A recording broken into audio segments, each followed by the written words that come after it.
for the movement from theory and the discussion of participation or the neighborhood participation to creating actually these structures, these architectural structures, which are also meant for participation. They're assembly rooms, and then again continues into a theoretical discussion again. So I think the cross-benching you do between theory and practice is a perfect introduction and blending into tomorrow's topic. I would like to pick up on your first comment, which I very much appreciated when you said in the previous discussion about virtual space, or we call it cyberspace, meet space, that actually the physical space has gained new momentum over the last year. You mentioned the Arab Spring and Occupy Wall Street and Stuttgart 21 or whatever. Where suddenly the street again becomes a political space. The interesting part, which connects actually to discussions we had before between the real space and the virtual spaces, that these movements, that these reappropriations of the street, of public space by the crowd, worked because of a virtual mobilization of information. So this discussion, there is no Arab Spring without Twitter, there is no Arab Spring without Facebook, there is no without YouTube. So the mobilization that works on an information scale. So Google and I had this discussion often about mobility, but there's a information mobility that's happening that leads to a mobilization of people in real space. So maybe you can all kind of reflect upon this, again, friction that we're looking at there, or intersection.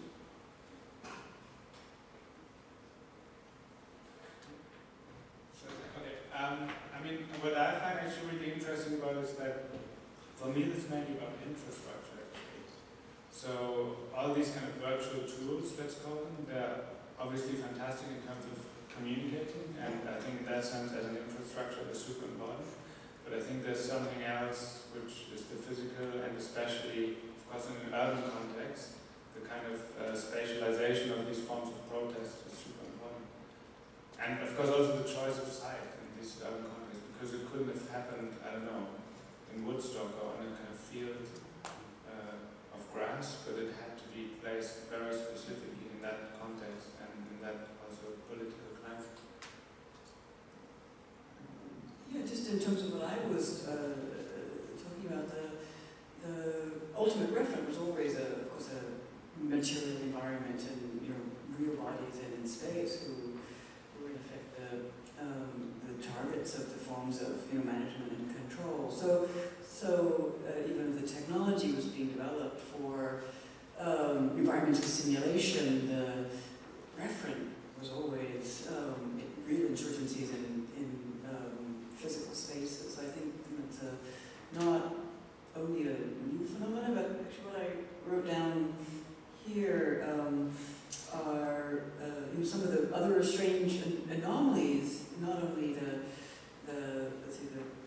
medias that you cited, like Twitter, etc., which absolutely allowed the scale of a type of political space to emerge, but also this peculiar moment of the ban on amplification in spaces like New York City, giving rise to a megaphone and a whole other type of marking of the discourse that we're all also familiar with from the Occupy movement itself, refracting back on the body. So there's also these other media questions, not just urban space questions, but media questions, I think, that communication questions that came out of the movement that are incredibly fascinating and productive.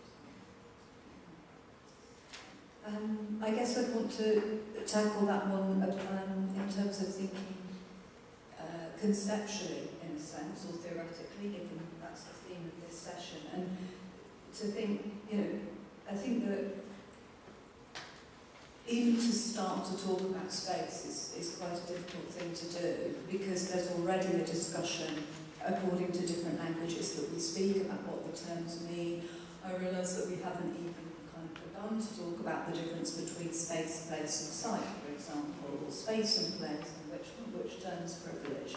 And I think maybe what's, for me, after my presentation, I'll get back to point you asked in a second.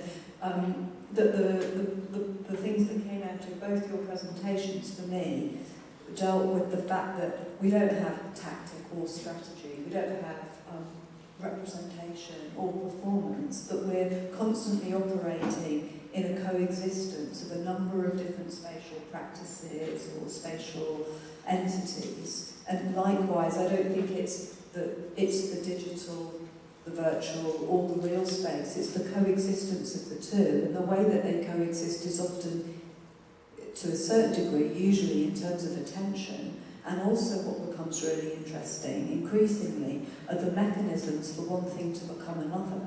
And I suppose I've become increasingly interested in the relationship between détournement and recuperation, somehow, that they're these sort of two sides of each other. And I think within the relationship between the digital and the real, you see this happening really strongly in terms of the protest movements, how certain technologies are used in a liberatory way for a while, and then they get reused as systems of control very, very quickly. I think we saw that in the protest movements in the Arab Spring, and also various places. Certainly saw that in the UK and in the riots of last summer. You know, the BlackBerry allowed certain things, and then it got cracked down upon, and you have to keep manoeuvring your way around things in some way. I'd like to give the microphone over to the crowd to ask it. I'll try to make this a question for Jane, but I think in reflecting on the three presentations, particularly I guess Felicity's and Markus's, there's been calling out on the perceived freedoms within the established system. So this kind of first generation Google Street Map that is in fact, you know, a military initiative or crossbench kind of people which are in fact part of a very established kind of system. So I'm trying to think about how the site or the place, if we can, you know, try to make this distinction now, of political agency, and how text is able to provide that in the way that you're working with it, Jane. Because, and I'm trying to, if you can maybe talk a little bit about the difference between critical text or critique, because you were saying you were unhappy with how critique was happening in architecture, and rhetoric, and how to avoid kind of falling into rhetoric and kind of predetermining or closing different readings of space through text. Yeah, great question. Goodness, where to begin? Do you want me to start, or do either of you? Yeah. Maybe I'll start with this issue of critique. I think what I found not very useful, and it's and this has been then a kind of provocation to me to sort of respond or react, has been that there's been a very recent kind of rise, I would say, in what we call practice-led research. And within that, a lot of people describe their practice as critical. But actually, what they mean by critical is self-reflective. And I don't have a problem with that. Being self-reflective on one's own process is an incredibly important way of working. But what it kind of vacates by doing that is political critique. And so for me, it's really important that the process of critique is both about constant self-questioning, sort of exhausting self-questioning actually, but also positioning that, if possible, within political context. And that for me would be kind of the critical. And so what's important to me about working with text and writing is that process isn't set outside in some. Some of the writings on relational aesthetics at a certain point particularly sort of provoked me, because the relational seemed to end where the critic began. And there was always this sense of writing about a practice, as if something was over there. And quite often it might be the case that something's distant or not, that you're not inside a situation, you're outside, but kind of using spatial intelligence, spatial thinking, spatial practice to try and articulate. I think it came out in Markus's presentation as well. There was a slide where you talked about from what position, how one positions oneself, that positionality is a key aspect of criticality, that the critical act is somehow a spatialised act. I think that for me is very important. I think Eric Rogoff has written in a very interesting way about the difference between criticism, the critical and criticality. A number of people have kind of lined up different ways of defining them. But for me, it would be for the critical with this double edge, the self-critical and the political critique. But I think I wanted to ask more about, you spoke of critical writing. Yeah. But Yeah. how about the reader, the critical reading? Yeah.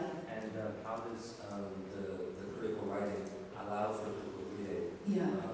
And not to kind of, as I said, foreclose the possibility. Well, yeah, that's for me really, really important because in a sense, the relationship that a critic has is with the person who comes next, who reads. And not wanting to foreclose that, I've been just thinking about different kind of writing tactics. Obviously, fiction is an amazing arena for creating all kinds of possibilities in writing, but I wouldn't say that I'm a fiction writer or a prose writer or anything of the kind. So it's actually been psychoanalytic technique that I found really interesting. I often find that thinking about another discipline's mode of operation kind of opens things up differently for my own. And I think it came out in Hubert's presentation. Somewhere there was a slide about free association at the top. And quite often in the analytic technique you have a relationship between speaking and listening that's incredibly important, active listening. You don't have to speak, you can be active by listening. But also the process of free association is one that doesn't kind of have an end. So I suppose I've been really interested in not so much automatic writing, but processes of free association in writing, and maybe trying not to predetermine a critical outcome somehow, to sort of do free association and then maybe to rearrange the pieces so that they perform critically in a way.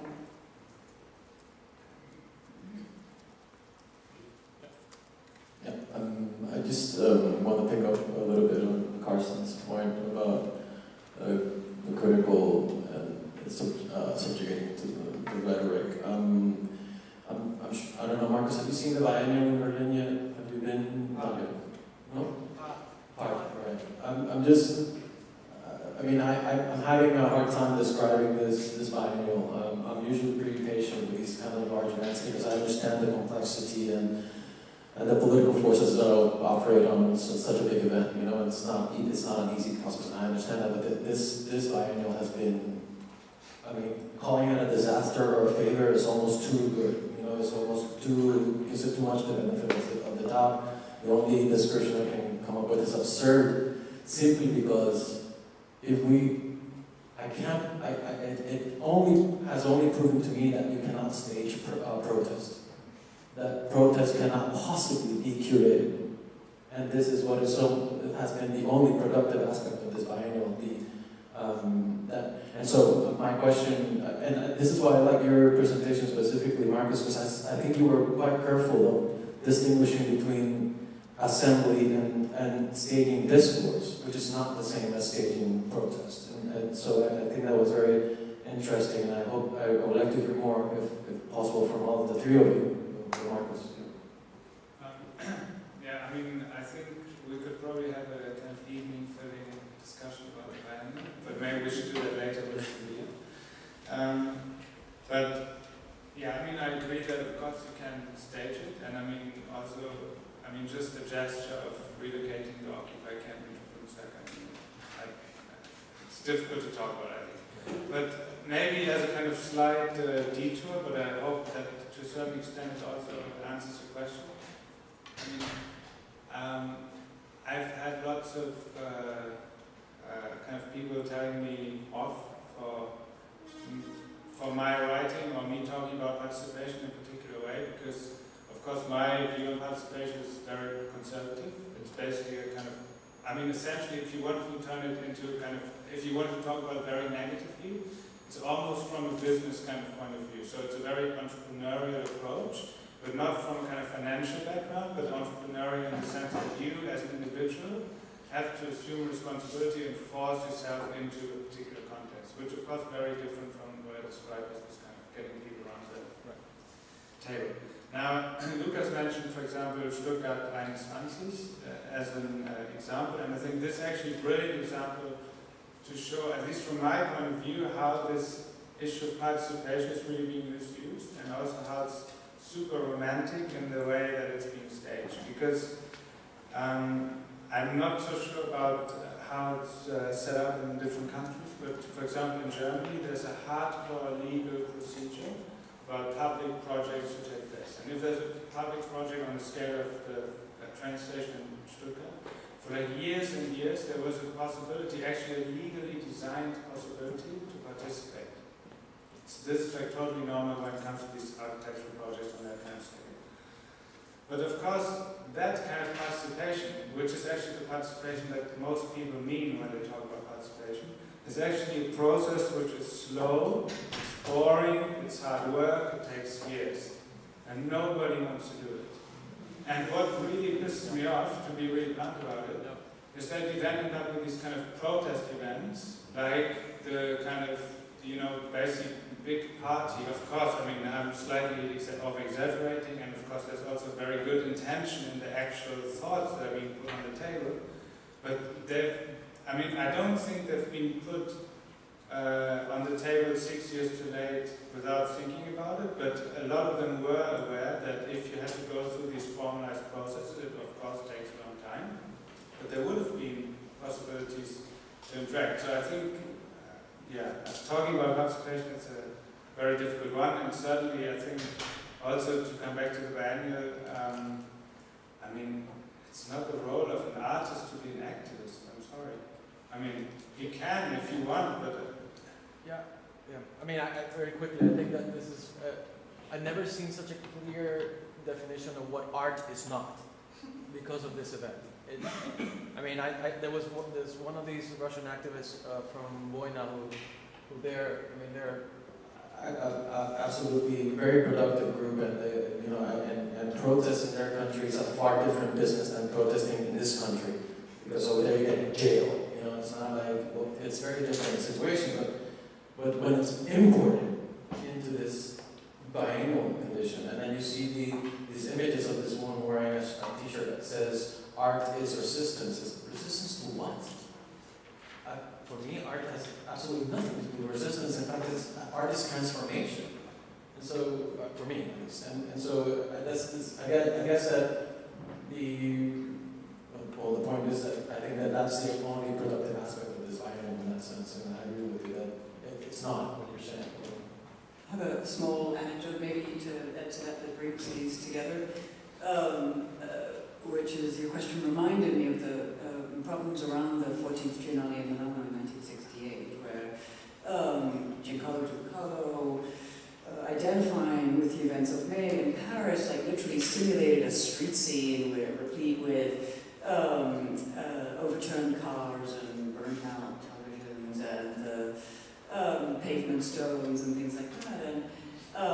And this quickly turned from a side of simulation of some type of protest to an actual protest when students, actually some faculty and others, closed down the entire Triennale. And the Triennale was supposedly, of course, addressed to the question of the multitude, of the greater number, and included many, many important experimental architects, both in Europe and elsewhere, and the divide between the response. So, Felicitiy, who presented his electric labyrinth, celebrated this act, and many others did not. But I think it's raising a similar question: what is it to put supposedly radical practices in an institution, in a museum, without a self-consciousness about that framing, and so it's interesting. But I wanted to add, I don't know that this really comes back to the earlier question, but I did want to say, and maybe because I'm self-consciously here, maybe it's the only historian, but I would consider, certain types of historical writing as a critical act in the sense that Jane was suggesting, and what that looks like and how that performs as a mode of criticism is something that for me is a type of ongoing experimentation. But the question that you pose of whether spatial practice could be critique or critical act could be spatial, I would want to some degree insist that there remain modes of translating these types of operations and hopefully historical thought. I have another, actually, you gave a keyword in the statement before, and you mentioned the Triennale 1968. Talk about also genealogies of ideas, theories, etc., history of ideas and theories. And I noticed that actually all of your talks, there's a red line, and it's the 60s or the 70s in one way or another. You referred also your idea of critical spatial practice very directly to Pisato and his idea of tactics versus strategies, and Smithson's ideas, or Felicitiy anyways, that's the 60s and 70s, and from the machine group, the cybernation, and kind of what came out, and the transformations that were happening in society as well in technology. And even in your presentation, Markus, there was this kind of idea of this revolutionary symbol of Joschka Fischer and his long march to the institutions, apart from the fact that the whole idea of participation, also in this kind of cultural context, kind of you can reflect all the way to user's voice and the social sculpture. So let's say there's where we be that many fathers and mothers, but it's an interesting line that goes to all of you, and it's the 60s. So what's up? I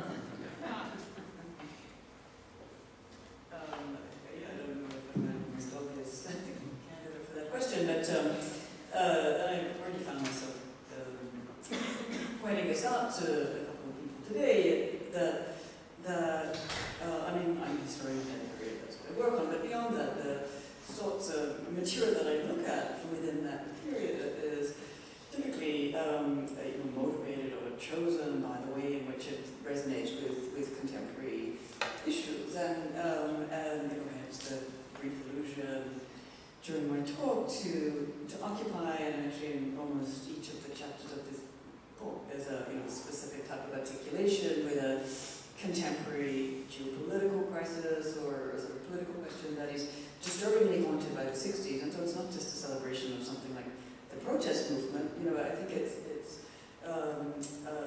much more structural as a moment of the establishment of certain international legal frameworks that persist. And so, it's not by accident that in 1992 at Rio people were wondering why the environmental questions of the 90s, seem so remarkably similar to those of the 70s. And we could point very specifically to Maurice Strong, the Canadian oil man and billionaire, who was the commissioner of both of those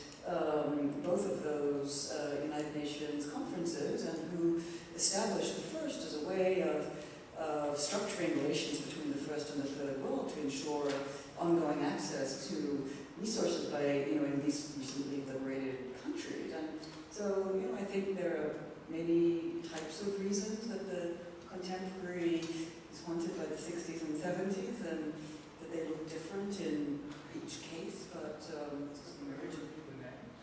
Maurice Strong, yeah. So, that was just one small example, but I think we could find many versions of that.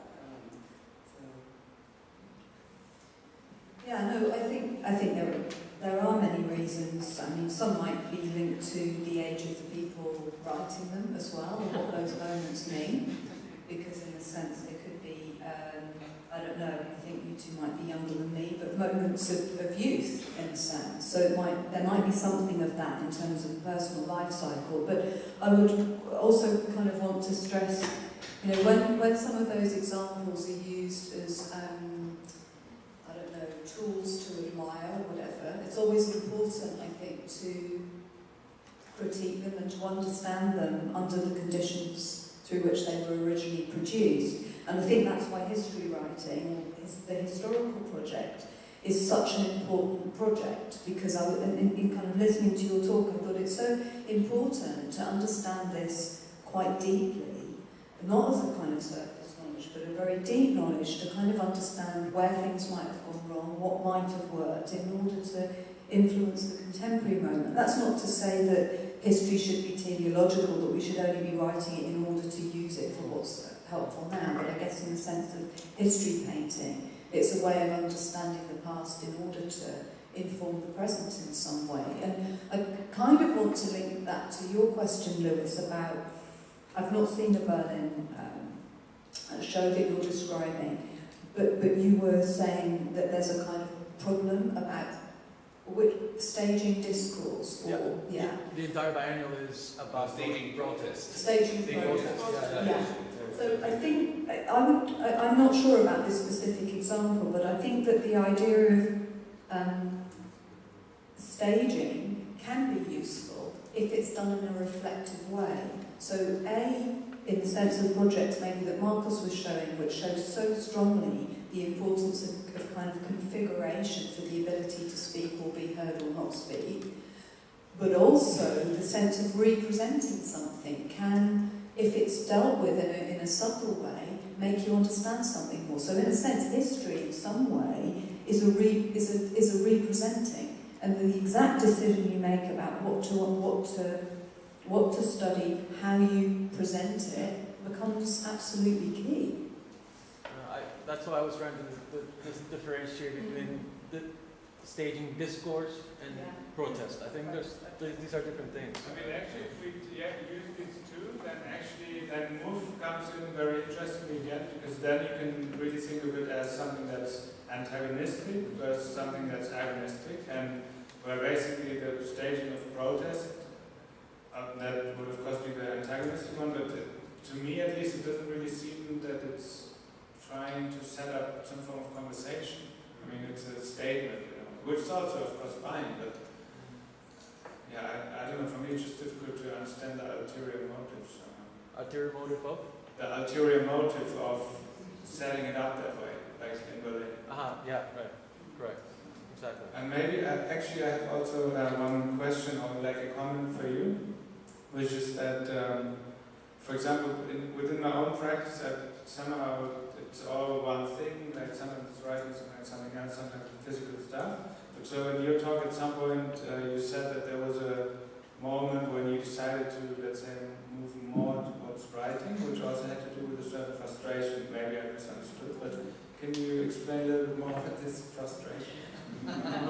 Well, actually, I realised, listening to your two talks, what that was actually about.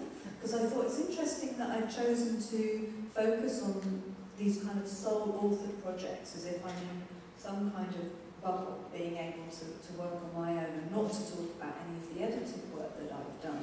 And more recently, I've not done so much edited work, and I realise it's because, to link back to the previous session, within the pedagogical environment, the zones of contact, if you like, are so intense in terms of very fantastic conversations with students, but often exhausting ones, and less fulfilling ones when you're up against institutional procedures and trying to produce critique within the institution without being recuperated, or which is just a constant danger, as it of course is in any field, curating as well.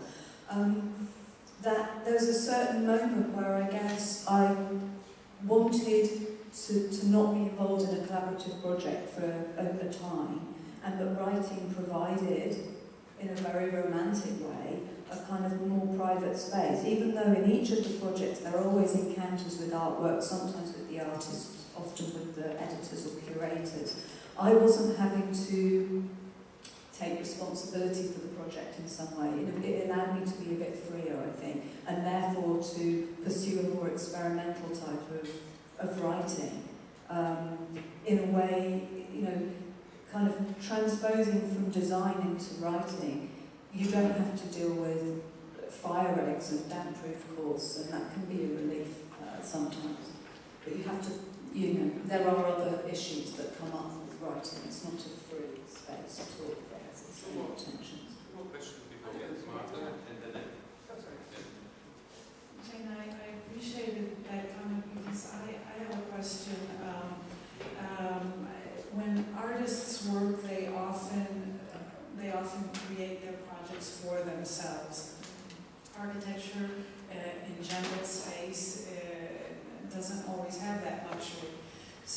would ask, I think the three of you, when you are working in your various media or fields within architecture, do you think of your audience, or who is your audience, or do you think of the person who will read or who will, do you think of an audience outside of yourself, and who might that be and why? Quickly, always, always, but you don't think of any single audience. Think of the potentialities of distinct audiences encountering your work, and different types of practice, like writing criticism, of course, has a very different audience for writing historical scholarship, which will depend on what it looks like. But even in my own writing as a historian, some project I imagine will have a potentially broad audience for whom the work will resonate with aspects of their interests. Others, I think, are quite rarefied and unapologetically so. I think there also needs to be a space for less populist, more difficult work to push ideas in a different way. And so I'm always thinking of audience, of course. I think it's hard to write without. But I don't know who the audience is, but I imagine the various types of audience that a piece of writing might meet or land in front of or be picked up. Yeah, I mean, I think also with every project the audience is completely different. I mean, not only in terms of the context in which it takes place, and also, let's say, the country in which it takes place and the city in which it takes place, but also, I mean, even, let's say, with a book project, I think even such little details as the design of the book can have a massive effect in terms of who the book actually talks to, in terms of readers that may pick it up or not. And yeah, I mean, one of the things also that, for example, in these, let's say, spatial settings, these kind of discursive settings, I mean, it's always about the audience, but I'm not trying to romanticize it. I mean, it's not like, I mean, of course, it's for the audience, but it's not like I'm only doing it for the audience. There's also, of course, something that I want to test, or I want to, let's say, speculate on, and it may also be the case that it completely fails. I mean, for example, I think the Lyon project was a complete failure, because they produced 6,000 drawings in the end, after the bang had stopped, but actually most of them were totally not doing what we had. So, I mean, that's of course also interesting. I'm not saying that that's worthless, but basically the hypothesis was failed, so it wasn't proven. So, but yeah, audience, of course. You have to be quick on the answers. Okay, yeah, no, they're very, audience is important, and I think the specificities of whether it's spectatorship operating through a visual field or readership through the textual field. I think this notion, it's a kind of horrible word, I don't quite know how it translates what the German word is, of the user in architecture, is sort of useful, even though it's, I don't know, there's something not very nice about use in a way. I think that it does suggest that the reader or the person who engages with the work can do something with it. And I suppose in my work I'm always kind of hoping that the questions that I'm asking myself, which normally relate to issues around maybe the politics of education, politics of criticism, might be ones that other readers might start to ponder on. And when I started using a personal voice in my writing, I'm still slightly concerned about the effect that has. I'm not sure. I get different kinds of feedback from people. The intention is that it might then prompt a more personalised reflection in the person who reads. But I don't want to fit in. I suppose I was really interested. I think it's Malame who said writing was like a message in a bottle that you just kind of throw out there. So I'm not trying to elicit particular kinds of response. In a way, I don't know what will happen, and what I love most about it is you never know what will happen. Some things work, some don't, and the feedback that you get. In fact, one of the things that I'm really interested in doing now, I've realised, is rewriting, constantly reworking and rewriting things so that they're never really ended, and any feedback that I get can roll in and inform the next project. So for me, it has to be interactive at a certain point. Your last question? I think it's not really a question. I just thought about what you mentioned about the 60s. Why are they so important, or seem to play a large role? Because I thought in my talk it's the same. I mean, it's the architecture from the 60s I'm working with, and the projects of the students, they had to deal with strategies of the situationists. So it all came up in the 60s, and I think the 60s is the decade where so many issues came up we're talking about today. It's the computer was in this time, first time accessible, or become accessible, and computer art, the first works were exhibited 67 also. Participation as a model of the 60s in the architecture, and the urban space as a place for protest, for urban interaction, of urban intervention. I mean, it all came up in the 60s. So maybe it's time for us now to look back in a way, but also in the future, just to see what happened to all these things that came up in this time, new technologies. Now we have to think about what kind of meaning has it to us, and that we discuss about the role of participating today, not from a romantic point of view, but from a real point of view of today. So maybe this is our task. Maybe it's one of these message in the models as well. Some ideas are really applicable many years after they're originally conceived. So I actually would like to end today with the idea of the message of the model. We have thrown many messages and models out into